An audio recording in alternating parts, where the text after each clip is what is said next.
girl, DJ Dirty Die. Hashtag my DJ is dirty. And I'm on Tide with the Waves, y'all. What's up? Finally. Finally, yeah. What's up with you? How you doing today? I'm good. How are you? Yep, doing well. So, glad we finally got you up here. Yes, I'm glad to be here. Yeah. I like to be interviewed. Nobody interviews me. Word, okay. Well, hey, look, we gotta, change that around. Yes, switch it up. Yeah, so, for the people that don't know you, you're one of the more consistent people, DJs in the area. So, who are you? Where are you from? I am Diana Hawks, and I am from Hampton, Virginia, always representing 7 cities, but Hampton is where I'm from, born and raised. Okay. So, yeah, we got 7 cities, but like the Hampton Newport News is what you were That's just the talking about. vibes. Yes, Like, Hampton High School, can't crush a crab, you know what I'm saying? right. Represent H-Town. Yeah, definitely. We got to do more bridging that gap because, traveling there or this way, it's like that traffic. Oh my gosh. I can't wait till they fix the traffic because it was a mess coming over here today. Like, geez Louise. Like, I have gigs over here all the time, but normally my gigs are during the hours where there's no traffic. So I thought it was going to be like that coming here, but it is what it is. I'm used to it. I love the 7 cities. I don't care if it take me the hour. Get somewhere, we're going to get there. Right, exactly. Yeah, I love the 7 cities. There's nothing I would change about it except for the traffic and them fixing the road, but I love it here. I'm a big representative of Virginia. I feel like we are the most slept on state, and I feel like it's a lot of dope talent here, and I think like it's just the range is wider than a lot of places. I think some places have the same sound. I think Virginia is one place where it's not one sound. We don't have like one sound. It's all different type of talent, and it's just everything here. I love it here. Yeah, it's a melting pot. Yeah, no, for sure. Me too. I love, the beach, and we can't take that for granted because you got a lot of people don't got that access. So. Well, to be honest, we take it for granted. Well, I know I take it for granted because I don't never go to the beach like that, and people fly and come here from all over just to go to Buckrow Beach, Virginia Beach, and I just be like, y'all can have it. But I'm not a beach girl anyway. I'm like when it's summertime, I like to be outside after the sun goes down. Okay. I just hate being hot. yeah, that kind of sunset vibe. Yes, like even DJing in the heat, I'd be like, oh my gosh, it's so freaking hot. And then I'd be scared that the sun is just gonna burn my computer up or my speakers, anything. Yeah, that'll definitely happen. Yes, too, it has happened to me a few times, so. Yeah, so let's get into VA, but specifically the 757, like how has that inspired your, creativity and wanted you to get into the music scene? Well, Virginia making me, let me think. I've been doing a lot of things before DJing out here. I feel like a lot of my supporters, they say people don't support, but I feel like I have a lot of supporters in Virginia only because I've done a lot of different things before I became a DJ, and people support it and they just support now more because I'm a DJ. All of my DJ gigs have been word of mouth, but I've started off dancing in dance groups when I was a child. I played sports, rec league sports.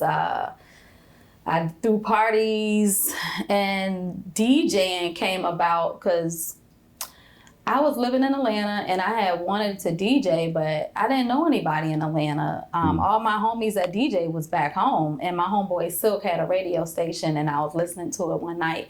And I was like, yo, Silk, you gonna teach me how to DJ? He was like, yeah, Dirty, I'll teach you how to DJ. I was like, word. When I come back to Virginia, I'm gonna learn.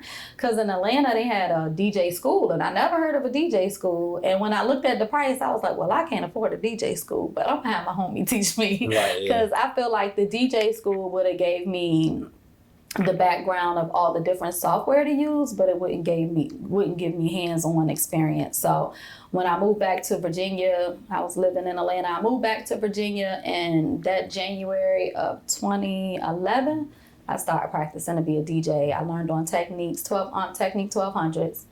And now I got a controller, but I still like the turntable feel. I love the turntables. I feel like every DJ should know how to DJ on turntables, just like I feel like all the old school DJs need to learn how to DJ on the controller. The DJ world is kind of shady because people be hating if you lose using the controller, if you use the turntables, but to me, none of that matters. If you're a dope DJ, you know what songs to play. So Yeah, I love curating the being a vibe. DJ. Yeah, my dad was a DJ, my brother was a DJ, but they won't like scratch mechanics. I didn't grow up in the scratch mechanic world with DJing. My dad was more like he wasn't on the radio, but he was like a radio DJ. He a DJ, but he trying to get the ladies on the dance floor. He was a ladies' man, so he'll walk around. He talking to the ladies, playing the music. He dancing with them during the song. But then again, back in the day, the songs was kind of long there, so you had enough time Right, to DJ and go crowd. dance and go back. So he used to do that. And then my brother used to DJ house parties. So the house parties, he used to have them jumping, and at the house, I remember his speakers was so loud they used to open up the cabinets in the kitchen. Okay, yeah, he was getting So it in. yeah, I always had the DJ bug. Like even when me and my friends would go out of town, I would just be the one. Oh, Dirty, you gotta play the music. You gotta play the music. Okay, I got y'all. Because I was just into music and I love music. But Controlling the ops. I feel like this is definitely the Lord's plan. This is what He wanted me to do. It took me a while to figure out what I wanted to do, but the reason why I say it's the Lord's plan is because no matter what's going on, even since I started, I've had a DJ gig every month. Even if it's just one gig a month, Right. He keeps me working. So Yeah, now that's it's dope. way more than that, of course, but He always blessed me with events. And like I said, they're all word of mouth. So salute to the people around here spreading the word about me. Those are the people that matter to me and that support me the most, and I appreciate them. Yeah, and it's that sense of community, like you're saying. Yes. So, People you know, show me love. And at first I never looked at it like that. I'm like, oh, people be hating, because it is some haters out there, but I get way more love than hate here. So, gotcha. and then I did my album, The Cardinal. I don't know if you ever listened to it, but The Cardinal is the bird for Virginia, and I thought it would be a dope name. I was trying to do a name like, you know how they got Death Row and Suge Knight and all that stuff. So I was trying to make it sound hard, but not hard, but connected. Nice little balance. And I thought The Cardinal was a dope name for my album. I had my graphic designers from Virginia, C. Mandy. I had all producers that's for Virginia, Trax Point, Jossie, and Beach Boy. And my producer, they were the 5 producers on my album. And then I had 8 artists. It's 7 songs because I wanted to keep it 757. Dope. So it's 7 songs. It's The Cardinal, and it's all Virginia producers, all Virginia artists. And that's probably one of my favorite projects besides my mixtape I did. And I did a mixtape called The Basement, because when I did internet radio, but when I was on radio, I was trying to bring back like the Big Tigger vibes from, Yeah. you know, I used to watch Rap City all the time. I'm a huge fan of just hip hop and R&B, just music, period. It doesn't have to be hip hop and R&B, but at the time when I did my mixtape, I was in the whole Rap City mode. I'm like, oh, The Basement, we need to bring, have That a kind of little vibe mix. back. Yeah, Yeah. so The Basement mixtape was just a bunch of 90s beats and all Virginia artists again rapping over old school beats. But they was freestyling, so it was like 32 tracks up there. Right, okay. Dope. But I love Virginia, like I said, and all the music is so versatile, and so many people have different talents, and they're just so dope. Like, I don't Yeah. know any whack artists from Virginia Yeah, that's 'cause out. All the artists that come from Virginia are dope. Yeah, because it's kind of like a ever-changing sound. Yes. You got people that come in with their own style, especially how it's set up with the military, Yes. area. Yep, So that's true too. it's a lot to grab from, Yeah, I enjoy living in this area. People be hating, but Hey. I love it here. Can't pay attention to that. Yes, Yeah. but yeah. Yeah, so before you get more into that, I do want to go back. You say you were real active before DJing, like just, party promote, and, what kind of inspired that, like, energy in you to just want to get out and just do?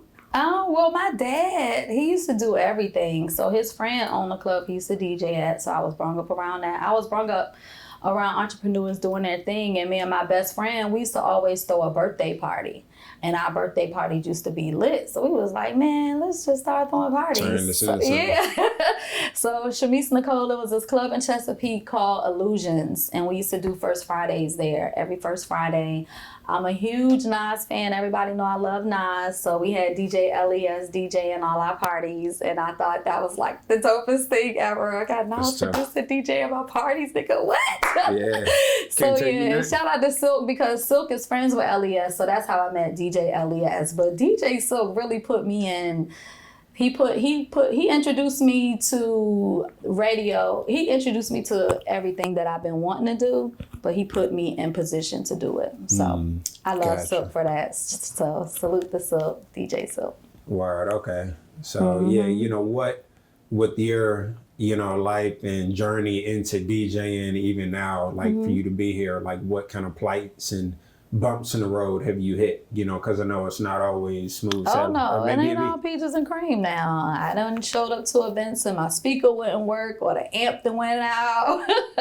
I done had a whole lot of bumps in the road. I done had DJs lowball me and say that they'll DJ a party and I get kicked out of the event because they're a known DJ, and it's a lot just being in a male dominated industry and a female. It's a lot because like a lot of events out here, not trying to be funny, you don't hardly ever see a female, like ever. It's always guys, you know what I'm saying? So I'm like, how can we incorporate, how can I put the word out for the females? Like, what can I do? You know, because a lot of people hit me up. They were like, Dirty, I need you to DJ my party. You the only female DJ I know. And I'm like, what?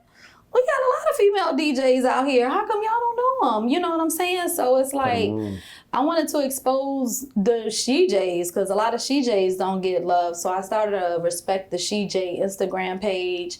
And on that page, it's just paying homage to the females. So if they got a video out where they're doing a mashup or any kind of mix, I just repost it and show love because people don't know who they are. And I was actually the first female to DJ at the R&B block party. I was in their comments and I kept seeing the block party. I'm like, oh, this look lit, but where the female DJs at? You know what I'm saying? And I wasn't expecting for them to hit me up. I didn't care who it was. I'm just like, y'all need a female. Add a female. And they've been adding females ever since. So I rocks with that. You know what I'm saying? Just even if it's just one, or I don't care if we in VIP. I don't care where we at. If we ain't on the center stage, whatever. But the first R&B block party I did, I was on stage, and I only went early because I had a gig, but they were gonna let me go during the prime time on the stage. They won't discriminate because I was a female. I just had another engagement that day, so I couldn't do it that time. But people be like, oh, well, you in VIP? I'm like, I don't care, dog.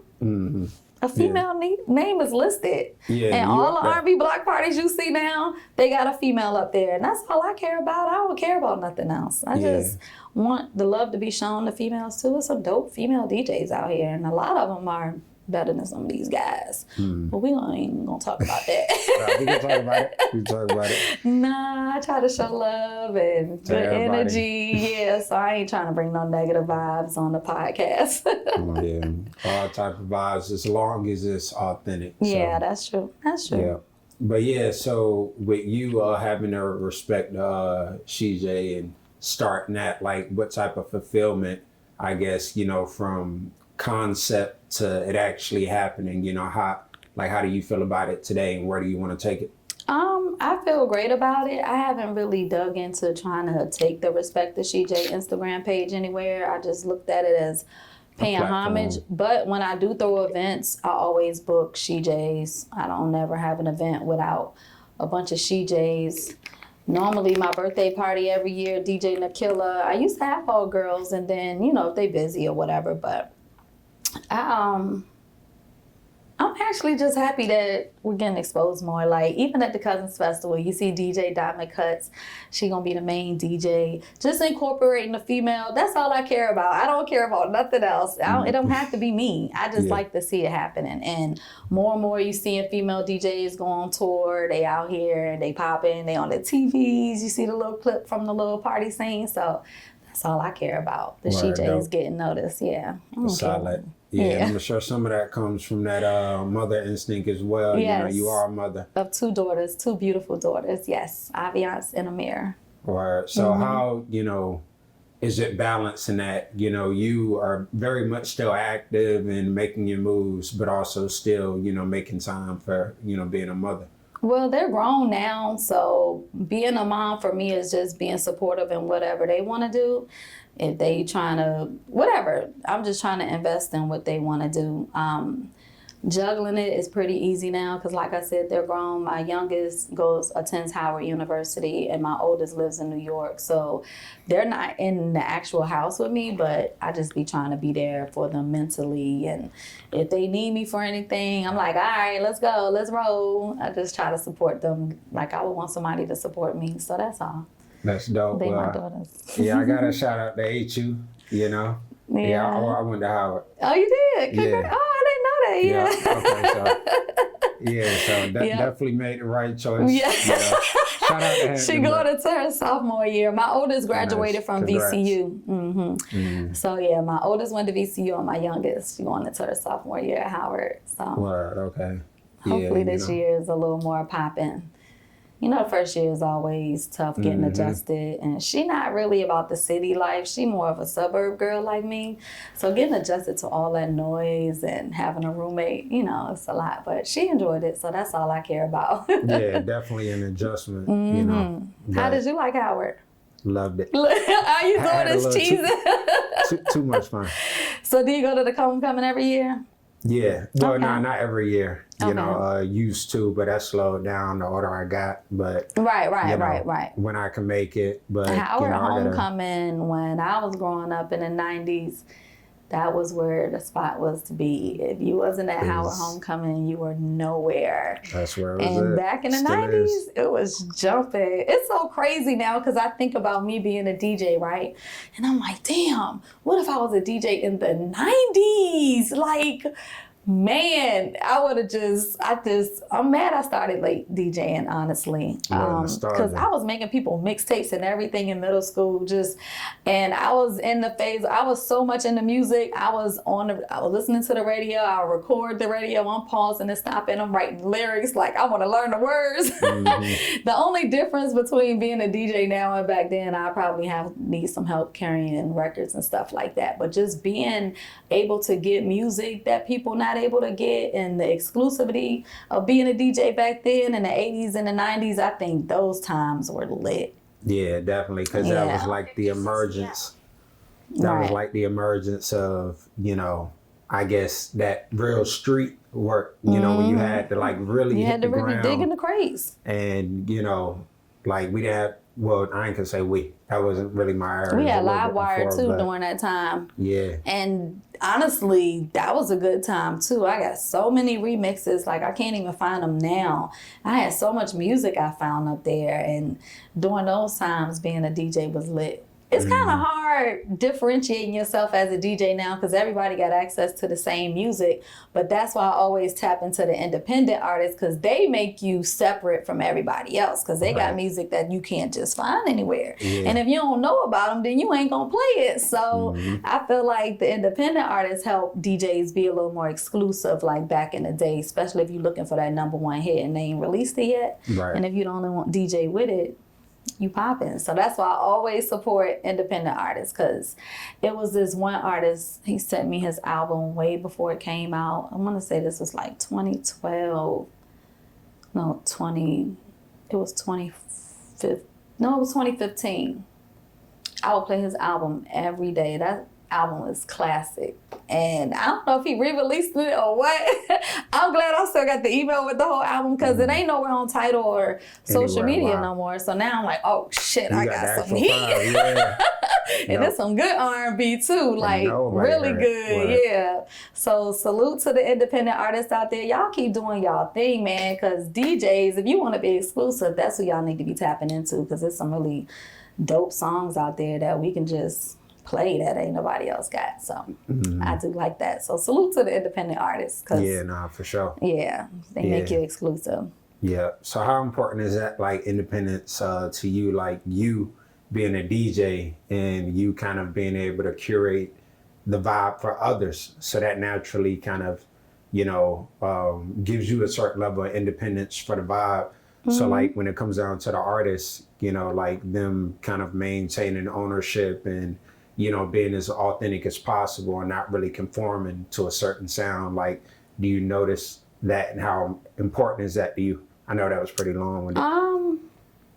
To be honest, I haven't been listening to a lot of independent artists lately, unless they're already on title, they have to be on all digital platforms. Because I need to know you take your craft seriously too. Yeah. Because it's a lot of artists that was hot when I was on the radio back in 2012, and now they're not even artists no more. Mm-hmm. So, like the artists on my album, I've been knowing them since I started DJing and radio all the way up until now, and they're still doing music unless they passed away. Because it's one person on my album that passed away, rest in peace to my boy Tree. But everybody else is still working, they still active, like they're real artists. And those are the people I like to back up, people that's still going and they really taking it seriously. But sometimes it's hard to support independent artists because it's like they want all the support. They want you to play their record, but y'all don't pull up to my gigs. I was planning, I'll never forget, I was planning on internet radio. I would let the artists know the time frame it will be played. I used to do a whole countdown. It was called the Dirty Dozen, and I would count down 6 songs was independent artists and 6 songs were industry songs. But I would tell them the time frame I'm gonna play their song. People don't even listen, so it's like, if you're not tuning in to listen, why should anybody else tune in to listen to your music? Yeah. Even DJing, this guy on Facebook, he harasses me every day. You listen to my song yet? You played my song at your spot. Have you shown up to the spot I'm DJing at to see? And come ask me in person. Right. But you can't tell everybody that. Exactly, because they look crazy out here. They are cray. But yeah, that's the only dangerous thing about being a DJ. Yeah. People can get to you. Yeah, and know you won't even know them. Exactly. Yeah. And they will act like they know you. I'll never forget this guy came up to me. He was like, Dirty, what's up? And I'm like, hey, because I'll be cool with so many people. And he was like, yeah, you're my friend on Facebook. I seen that you was going to be up here. And I just got like, weird vibe, like, nigga. Red so flag. I don't know you. Yeah. So I thought that was crazy. But yeah, it is a dangerous world we living in. Yeah, so, speaking of that, like, how do you deal with those scenarios, but also still protect your mental health when it comes down to you're around all these vibes, but you still got to go home and decompress? So what's that like for you? Well, the good thing about me DJing is I don't never have to worry about people being all in my DJ booth. Mm-hmm. I don't like that. Yeah. For one, I'm trying to concentrate. I'm working. You know what I'm saying? And for two, I don't want you spilling nothing on my DJ equipment. I don't need your food or anything near me. But I also don't want you talking my head off when I'm trying to provide a vibe, because that takes my mood in another place. Especially if you complaining about something. Now I'm like, oh, Lord. Then I'm thinking, like, what was I gonna play before they came over here? You know. Mm. So that. I don't have to really worry about nobody being in my booth, but I do have a security that I take with me. He carries all of my equipment and stuff like that. Nice. But he is there if something was to jump off, because I had to start taking him to events, because I remember one time this guy just stood in front of the DJ booth and was just staring at me. And after he did that, I was like, yeah, I need to take security. Yeah. Shit get crazy out here. Take that next step. Yeah. Yeah. Exactly. Yeah, so, when you're out here, like you said, staying focused, curating the vibe, like, it's a lot harder than people think of just putting on a song. Like, you gotta read people. It's a lot of work. You gotta read the room. Right, and people be like, do you know what you're gonna play when you're gonna arrive? Do you have a set playlist? And I'm like, no, because I don't know who's gonna be there. So every time I DJ, it's like a freestyle for me, because I don't know what I'm gonna play first. And to me, that's like the most challenging part, because you're going to set the tone. So it's like, okay, what do I want to play first and where I'm going to go from there? That's more of the thing I worry about. So I'm thinking about it on the way to the event, but then when I get to the event and I look around and I see the crowd, I'm like, oh, I might have to go in a different direction. Because I remember when I first started DJing, I'm like, oh, let me prepare for my event. Let me get all these songs together and I'm going to play these songs. And as soon as I get, because we used to do DJ, Bonds and DJ E used to do expressions at Spades in Virginia Beach, and that's where I learned a lot of stuff from a lot of different DJs. It was basically like DJ night, and you come and play whatever your favorite genre of music is, you play all of that. So I'll never forget the first time I had to do expressions. I was like, oh, let me practice, let me get my songs together, I'm gonna play this, I'm gonna play that. Man, you had to figure it out. I get there. They playing all the songs I was going to play. Oh, wow. So now I'm like, oh, shit, what direction I'm going to go in now? The whole thing I practice is a rap. So that's why I don't practice no more. I mean, I practice. Well, no, I don't. I don't practice. I need to practice. But that's why I don't practice sets of what I'm going to play, because you never know. So now when I try to practice, I try to do little blends. I might combine, I'll record them so I won't have to blend them on the spot anymore. Little things of that nature, but yeah. Okay. So yeah, you got a lot of mixes too. Yeah. You know, so I used to try to do one every month. I used to be so hungry when I first started DJing, and I'm trying to get back there, honestly. Sometimes you need a little break. I break for a long time. I'm just talking about like DJing for, like, when I did my radio show, I was DJing for an hour every day. I used to practice every day. Oh, just on your download own? music, yeah. Oh, wow. And that's why I said I got to get back hungry as I was before. And that right now is just, I'm just trying to get my crates back together, but it's a little time consuming part of being a DJ that people don't talk about is organizing your crates.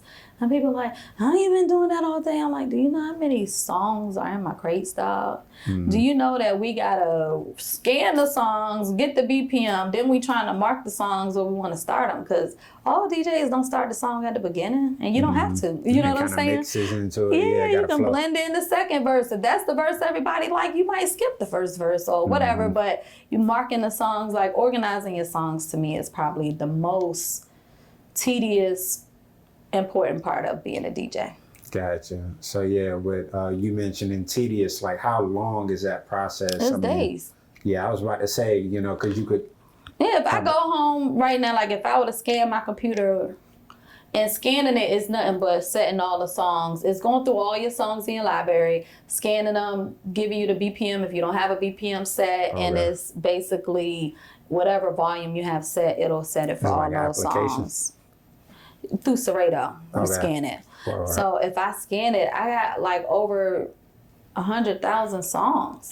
So scanning it can by itself, just the songs that's not on my external hard drive, this is just on my computer, can take 3 days just to scan it. Yeah. That ain't even me going back and organizing, putting it in a crate and putting it where I wanted to be. And like I got a hip hop crate, R&B, 90s crate, 80s crate, 70s, oldies. There's so many different crates that you can name and create. Yeah, and it's like all that is time consuming. Yeah. Want to rearrange things. So yeah, you know, with you being so hungry and getting into your craft, I mean, this can be with life or DJing music. Like, who or what are your inspirations? My daughters inspire me. They younger than me. They popping. They out here doing it, and they inspire me to do it. So, they my motivation. Seeing all the female DJs at festivals and just DJing big events, they motivate me. Male DJs motivate me. Every time I go to a party, I'm by the DJ booth. I'm like, what you about to play? Never thought of playing that next. That's good. And then sometimes I be thinking, what the hell? What the hell? I would have played this one. What kind of blend was that? You know, so going out as a DJ is kind of, because I'm like, oh, God, that transition was trash. Or, oh, that was good. Oh, he rocking. Oh, he know how to ride the wave. You know, because some people take you on a roller coaster. Some people take you on a ride, a smooth ride, and then somebody got a bumpy ride. You might be like this one time, and then you like slow dance in the next song. So, not saying it don't all work sometimes, but sometimes you just be like, what the hell? Yeah, it all depends. Yes. All depends. So, you know, how would you say, with you being so involved in this arena, like because it is kind of similarities between that first like surge of VA when you had, you know, the late 90s, early 2000s, you know, type of era. And I get that, you know, with the area we live in, it kind of slowed down, but it seems like it's picking up. So how do you feel about the development? We were just talking about the R&B block party and the creative scene out here. Man, it's getting lit out here. I don't know if people are starting to visit more places more and get inspired, because I get inspired a lot every time I go to Miami. Like, people talk shit about Miami. Oh, you're just going to Miami. I love Miami. Every time I go to Miami, that's one place I get inspired, because they doing stuff that we not. But Virginia as a whole, it's our time. I think the next 10 years is going to be lit for Virginia. We got the casino coming to Norfolk. They're going to have a hotel attached to that. We got the casino in Portsmouth. It's bringing mad opportunities. Then you got that big dome at Virginia Beach. Like, all we need is a sports team now. We really lit. Yeah. But music scene, I think we're about to take off because people are starting to recognize where the dopeness is coming from. I mean, come on. You got Pharrell, Missy, and Timbaland as like faces of Virginia just to start with. So you already know. And those are 3 different sounds. You know what I'm saying? Different dope people. So I think Virginia is going to go up.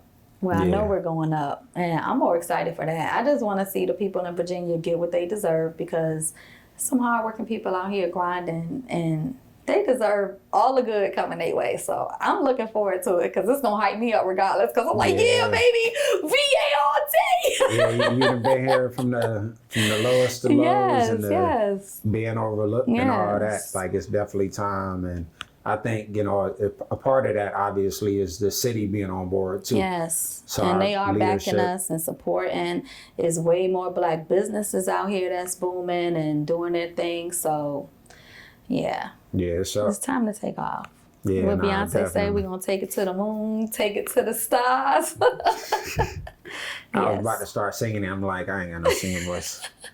I was too, but I don't know if my singing voice ready. I used to sing in the choir when I was in the 8th grade.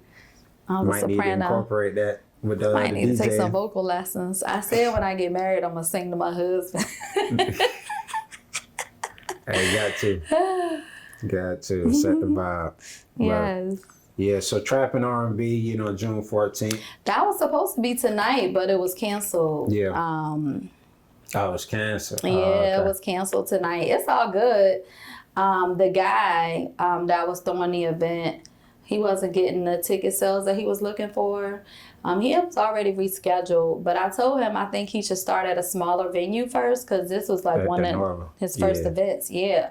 And doing it at the Norva is kind of intimidating because you can have about 500 people in there and it still look like it's empty because you got upstairs, downstairs, you got corners people can stand in, you got people back in the VIP. So it's kind of intimidating to fill up the Norva. So I was telling him that I think he should try a smaller venue first and then take it from there. But so it's been rescheduled. It's not like fully canceled. Oh, it's canceled. But it's revamped. Okay. Yeah, he canceled it. Gotcha. I don't know. He said he was thinking about changing the name or something, but I'm not for sure what his plans are. I was just giving him some recommendations because I'm one of them people, if you tell me something wrong, I'm trying to help you solve the problem. Yeah. I'm just like, okay, well, how can we fix it? So this is my recommendation. So I just gave him some recommendations, but yeah.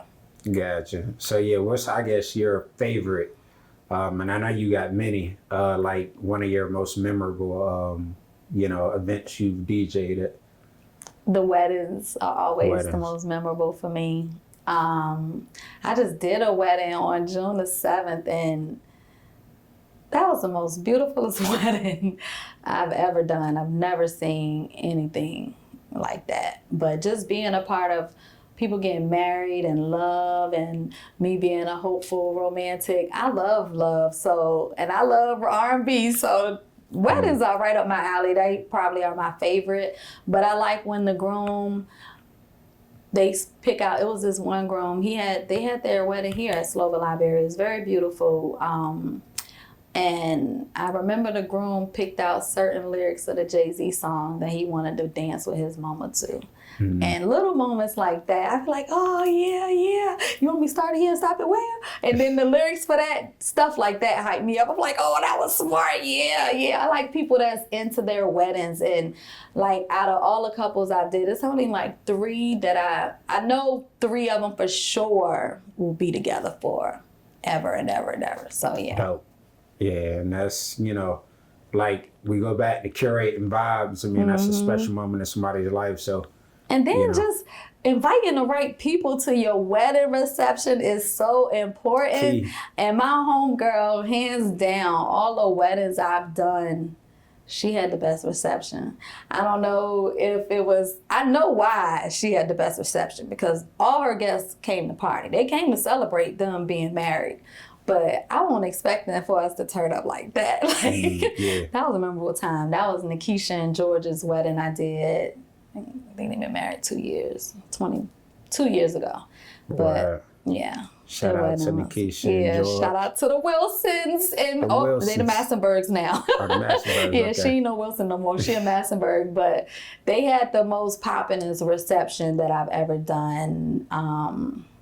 Koya and her husband had the most memorable, sweetest wedding to me because of the song lyrics and the time they chose it. And just, you can just tell that love was in the air. And just looking at their pictures on Instagram, like, yeah, DJ, they wedding, they still together. So that'd be hyping me up too, to see the couple still together after I was a DJ.